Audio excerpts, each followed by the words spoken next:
जिसकी लाठी उसी की भैंस। ये आप देख रहे हो कि वो जितने चुनाव वाले हैं, दुनियादारी वाले हैं, साले बिके हुए हैं। दुनियादारी वाले हैं, साले बिके हुए हैं। चुनाव आयोग बिका है, बिकता है और खरीद लिए जाते हैं। सब इसी नाते सत्रों रखा जाता है। अब वहाँ आकर के बना था, वो पत्रकार बन करके गया था, उसको गोली काट गया। तो यहाँ कहाँ से यार सुरक्षा है भाई? जहाँ पे जिसको मौत आनी है वो साली आ रही है, उसको या कोई मारे दे रहा है।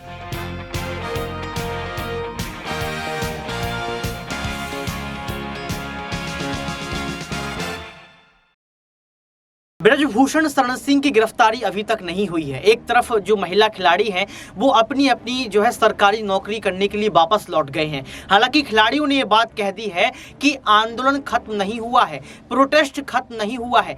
15 जून तक अगर ब्रजभूषण शरण सिंह को लेकर केंद्र की सरकार कोई कार्रवाई नहीं करती है तो प्रोटेस्ट फिर से किया जाएगा। लेकिन इसके पहले पहले जनता क्या सोचती है, जनता महिलाओं के मुद्दे को लेकर क्या बोलती है, इसके लिए ग्राउंड सर्वे मैंने खुद लखनऊ जाकर किया। लखनऊ की जनता ने ब्रजभूषण शरण सिंह को लेकर और महिलाओं को लेकर कई सारे खुलासे कर दिए। नमस्कार, आपके साथ मैं हूं ऋतिक सविता। स्वागत है आपका नेक्स्ट 9 स्पोर्ट्स में। दर्शकों, इस व्यक्ति को सुनिए जिस व्यक्ति ने कहीं ना कहीं महिलाओं को न्याय की गुहार लगाने के लिए अपनी बात को रखा है। सड़क छाप आदमी, हम भी सड़क की छाप हैं। हम भी अगर किसी दिन बैठ जाएंगे तो हमको भी उसी तरह का हाल। लेकिन नीचे स्तर का आदमी जब आकर के नीचे स्तर की कार्रवाई करे, जैसे मोदी था। मोदी क्या था इस समय? चाय बेचने वाला कह रहा था, आज को वो तो सूट पहन के टहल रहा है कि नहीं टहल रहा है? तो उसको क्या नीचे का दिखाई दे रहा है? अभी पहलवान आए, पहलवानों की नौटंकी हुई, उसके बाद में क्या हुआ? फिर वो दबाव दे करके उनको बेचारों को, सबको सारों को एक साथ में किया गया। फिर वो मुकदमे जितने थे वो सब वापस FIR वगैरह ली गई। ये सब क्या है? तो क्या इसको ये मान लिया कि ये लोकतंत्र में तानाशाही है? तानाशाही है, 100% तानाशाही है। सेंट्रल से लेकर के स्टेट तक का यही हाल है। भारत देश 140 करोड़ आबादी वाला देश है।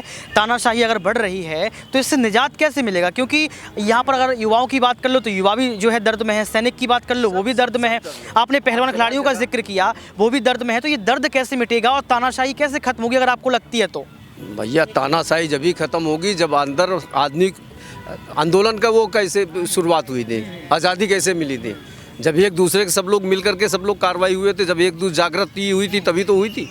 जब तो हर जनता, हर एक को जब ये छोड़ दे कि बंदूक पुलिस वाला नौटंकी कर रहा, करने दे उसको। आ रहा 10 आदमी इकट्ठा हो गए तो भागे ना 5, सब इकट्ठा से उसके ऊपर हावी हो, तभी खत्म होगी। अब उनका डर। आपने अभी एकजुटता की बात की तो सवाल विपक्षी एकजुटता को लेकर भी होता है कि क्या विपक्षी एकजुटता होना भी जरूरी है? क्योंकि नीतीश कुमार भी अभी मुलाकात कर रहे हैं, केजरीवाल की भी बात कर लो। बिल्कुल होनी चाहिए। ये आपको आज से नहीं, ये हमेशा से। अगर विपक्ष मजबूत होगा तो जनता खुशहाल होगी, ये दिमाग में बैठा लें आप।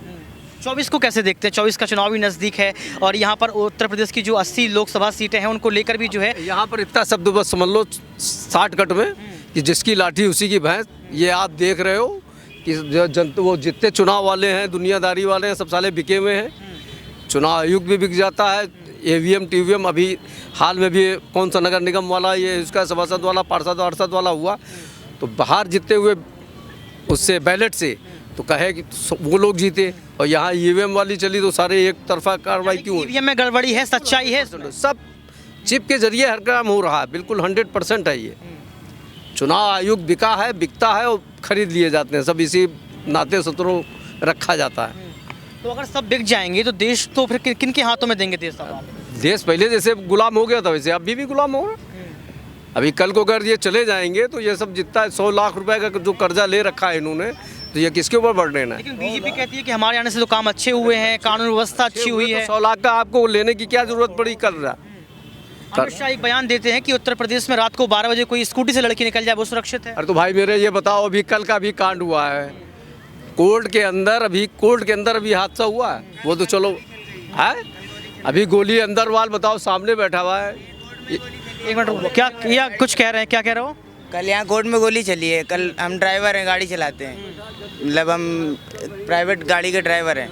हम गाड़ी चला रहे थे कल, तो यहाँ कोर्ट के पास से निकल रहे थे, कुछ बदमाश लोग मिले जो मतलब बहुत, एक नहीं थे कई सारे थे वो। हाँ सरेआम एक पे इतने हावी हो गए कि उसकी तो तुरंत जान ले ली। यानी कि गोली चलाने की बात कही, वो जो कानून व्यवस्था को लेकर सर बात बता रहे थे वही बात है। तो आप 12 बजे वाली जो बात कर रहे हैं तो वही कानून व्यवस्था की ही वही पहल। अब जब वो कोर्ट के अंदर बताओ कि अगर किसी को तानाशाही हुई है, तानाशाही के तहत ही तो है। अब आपको कोर्ट के अंदर आप पहुंचते हो, सर्वप्रथम आपको सुरक्षा की दृष्टि से देखा जाता है। आप एंट्री करते हो, एक एक चीज़ दिखाई देती, वो साला गुनगुन बोलता है। उसके बाद में वो साला पिस्टल भी ले गया अंदर, कह रहे हो छुपा भी आया, और ले करके वो साला अब वहाँ आकर के बना था, वो पत्रकार बन करके गया था, उसको गोली काट गया। तो यहाँ कहाँ से यार सुरक्षा है भाई? जहाँ पे जिसको मौत आनी है वो साली आ रही है, उसको या कोई मारे दे रहा है, उसको कौन बचा रहा? कानून भी जो है यहाँ पर बिल्कुल नहीं। सवाल खड़े हो रहे हैं। तो एक सवाल यहाँ पर ये भी उठता है कि जातियों की बात की जाती है कि इस जाति में बांट दिया, उस जाति में बांट दिया, हिंदू मुस्लिम की बात कर लो। ये जाति, आप किस जाति के हो हमको पता है? हम किस जाति के हैं पता है? हम यहाँ पर बैठे हैं, या ये किस जाति का है इसको पता है? ये जब हमको बताएंगे तभी होगा ना। ये अंदरूनी एक खुफिया टाइप की होनी चाहिए। पहले हम लोगों के देश में एक प्रांत से दूसरे प्रांत के ऊपर कार्रवाई हुआ करती थी, देखते थे एक दूसरे के, वहाँ प्रांत तो दूसरा रहता था, यहाँ दूसरा रहता, तो उसके बाद में लोग जासूस बन करके जाते तो एक दूसरे की खबरें पता लग जाती थी। आजकल क्या है? तो इसी तरह जब जनगणना आप करोगे तो खुफिया रखोगे ना, उसके तहत जो चीज़ जिसको जो भी मुहैया करानी है। ऐसा नहीं कि ब्राह्मण है, ब्राह्मणों में बेचारे गरीब नहीं है, ब्राह्मणों में चले जाइए आप, एक से एक ऐसे मिलेंगे जिनके खाने का ठिकाना नहीं है। क्या समझे? ऊंच नीच की भावना भी जो है कहीं ना कहीं देखी जाती है। ये ऊंच नीच की है तो उसको हम आप मद्देनज़र रखें। इससे पहले भी प्रथा, सती प्रथा और दुनियादारी हो रही थी। अभी 5-6 दिन पहले दिखाया रहे थे कि गुलाम किसने वो किया, सती प्रथा का जो है कौन किसने किया, वो कह रहे थे कि इन्होंने कैसे किया। तो उसने दिखाया कि अंग्रेज आया, अंग्रेज उसको जो है उसको जो सती के ऊपर डाल रहा था। 2 कैंडिडेट थे, दोनों कैंडिडेट ने उस लड़की को उठाया, उसके बाद में घोड़ी पे बैठा करके चले गए। बाकी जितने ब्राह्मण खड़े हुए थे सबको उनको तानाशाही करके काट पाट उसने चालू की। तो किसने जो चलाया? ब्राह्मणवाद अपनी जगह पर है, कोई भी चीज़ अपनी जगह पर है। स्टेटस अपना नियम कानून बनाइए। अगर बाबा साहब ने जो भी नियम कानून ना बनाए होते तो क्या ये चीज़ें कार्रवाई चल रही होती?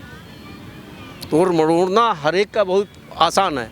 तो सुना आपने इस वीडियो को सुनने के बाद आपको पता लग गया होगा कि किस तरीके से यहाँ पर व्यक्ति जो है, तमाम लोग, जनता जो है महिला खिलाड़ियों के समर्थन में उतर चुकी है। अब देखना ये पड़ेगा कि 15 जून तक क्या केंद्र की सरकार बृजभूषण शरण सिंह को लेकर कोई बड़ा फैसला सुनाएगी, क्योंकि कल ही अभी जो है बृजभूषण शरण सिंह ने गोंडा में रैली की, महारैली की, शक्ति प्रदर्शन किया। तो ये कहा जा रहा है कि बृजभूषण शरण सिंह शायद अब सुरक्षित हैं, लेकिन क्या फैसला होगा 15 जून तक केंद्र की सरकार का, इसको देखने के लिए अभी है। आज के लिए सिर्फ इतना ही। देखते रहिए नेक्स्ट 9 स्पोर्ट्स।